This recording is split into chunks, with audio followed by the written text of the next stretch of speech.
la viruela del mono, la paciente que presenta la sintomatología de esta enfermedad y que cuyos estudios serán conocidos esta tarde a ver si está presente la viruela del mono en el país o no, si llegó en ese caso. Pero nosotros tenemos como invitada a una profesional para tratar el caso, porque entiendo que debe ser nuestro papel en este momento. No sembrar el pánico, sino sembrar la certidumbre.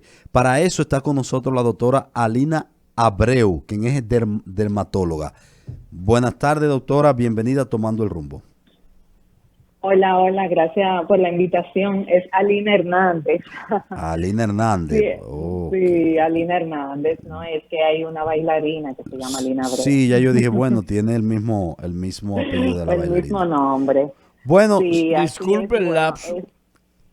así Buenas, es. ajá. disculpe el Así lapso. es. Esa voz que usted escuchó es la de Marino Mendoza. Él y este servidor Hansel García, pues estaremos conversando con usted en esta intervención. Bueno, doctora, ¿qué se sabe hasta este momento de la viruela del mono? Mira, realmente, como ustedes dijeron, ha creado mucho pánico en nuestro medio, principalmente al dar a conocer esa noticia por parte del Ministerio de Salud Pública de que tienen un caso sospechoso aislado. Ese caso todavía no ha sido confirmado, como usted dijo, pero hay que mantener la calma. Realmente la viruela del mono es una enfermedad causada por un virus, que es el virus de la viruela símica, así mismo se denomina. Es un virus que siempre ha existido, generalmente en esos países donde hay brotes, como son África Central y Occidental. Y algo que debemos de recordar que en el 2003 hubo también un brote en Estados Unidos de esta viruela símica y fue un brote que se pudo controlar bastante bien. En ese momento no hubo muertos y por ende es una enfermedad que independientemente de que tenemos que tenerla en cuenta, es una enfermedad que puede evolucionar favorablemente. Lo que tenemos que tener precaución es en aquellos pacientes, principalmente en los niños, en los pacientes donde el sistema inmunológico está comprometido o en los ancianos. Son esos pacientes que se pueden complicar. Ahora está, desde hace unas semanas se han incrementado más de un 50% de los casos a nivel mundial desde que se emitió la alerta en mayo. Entonces, sí es un tema de preocupación, es un tema de debate, sin embargo, para la Organización Mundial de la Salud, pero ellos emiten un comunicado de que debemos de mantener la calma, que no es una enfermedad de alta mortalidad, simplemente observar en caso de alguna sospecha, aislar a ese paciente o aislarse en caso de que uno haya tenido contacto con un paciente con la alta probabilidad de padecer de esta enfermedad y también comunicar a las organizaciones pertinentes. En este caso, al Ministerio de Salud Pública, si llega un paciente, a un médico ante la sospecha, debemos de notificarlo para que se haga la prueba que confirma que por el momento se está haciendo en el Laboratorio Nacional y también investigar las personas que han tenido contacto con este posible contagio. Doctora Hernández, ¿cuáles son las principales sintomatologías, además de las visibles, que manifiesta esta enfermedad? ¿Y cuáles son las maneras a través de las cuales se transmite? Generalmente el paciente que sufre de esa enfermedad suele cursar con fiebre, malestar general, puede tener dolores musculares, también inflamación de los que son los ganglios linfáticos, lo que conocemos como adenopatías, dolor de cabeza y generalmente después de esa sintomatología, después de esa fiebre, generalmente aparecen las lesiones cutáneas. Las lesiones cutáneas son muy similares a las lesiones de la varicela, que son dos enfermedades distintas, pero se pueden confundir en el diagnóstico. Y estamos ahora mismo en brote de varicela. O sea, que esas lesiones que son elevaditas con una vesícula de contenido claro o amarillento, pudiera ser varicela, pero también hay que investigar acerca de la viruela símica. ¿Hay alguna diferencia visible que la gente pueda advertir, pueda distinguir en cuando se puede tratar de varicela o de viruela del mono? Perdón, ahí no escuché, dígame. Doctora, ¿hay alguna diferencia visible que la gente pueda determinar cuando se trata de varicela o se trata de viruela del mono? Realmente, las lesiones de la viruela símica empiezan desde la cabeza hasta abajo. Como dije anteriormente, son lesiones clínicas muy parecidas, pero recordar que la mayoría de las personas está vacunada para la varicela. Es decir, son muy pocas los pacientes que presentan esas lesiones con tanta sintomatología. Hay pruebas de laboratorio que me ayudan a diferenciar una de la otra. Hoy en día sí contamos en la mayoría de los laboratorios pruebas que se aproximan, o sea, de alta sensibilidad para la varicela. Todavía no todos los laboratorios tienen de la viruela símica, pero ¿qué me puede orientar a mí como médico dermatólogo ante qué patología yo estoy? Primero, ¿de dónde proviene este paciente?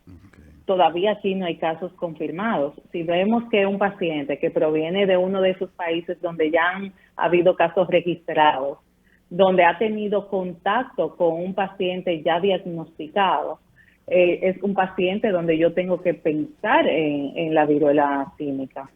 Aparte de eso, esos pacientes que tengan tanta sintomatología, o sea, que sea una fiebre, un dolor de cabeza, un dolor muscular tan intenso, con esas lesiones tan características de la viruela símica, que la diferencia de la varicela, las lesiones de la viruela símica suelen dejar una depresión central. O sea, aparece la lesión, puede tener relieve o no, y en el medio se forma una depresión, que son lesiones características. Aparte de eso, bueno, el test de SAM son ayudas de diagnóstico para la varicela que me puede orientar. Pero ante cualquier sintomatología o lesión de piel, lo ideal es que acudan al médico especialista, o sea, al médico dermatólogo, que es el médico que está capacitado para identificar ese tipo de lesiones. Doctora Lina Hernández, ¿cómo se transmite la viruela del mono? La transmisión puede venir de persona a persona y también de animales a personas. Entonces, eso es algo muy importante, porque generalmente, los hospedadores principales en animales son los roedores y los primates. Ahí es que viene el nombre de la viruela símica. Generalmente fue ese nombre porque se identificó por primera vez en los años 1958 en colonias de monos y se identificó en el humano por primera vez en el 1970.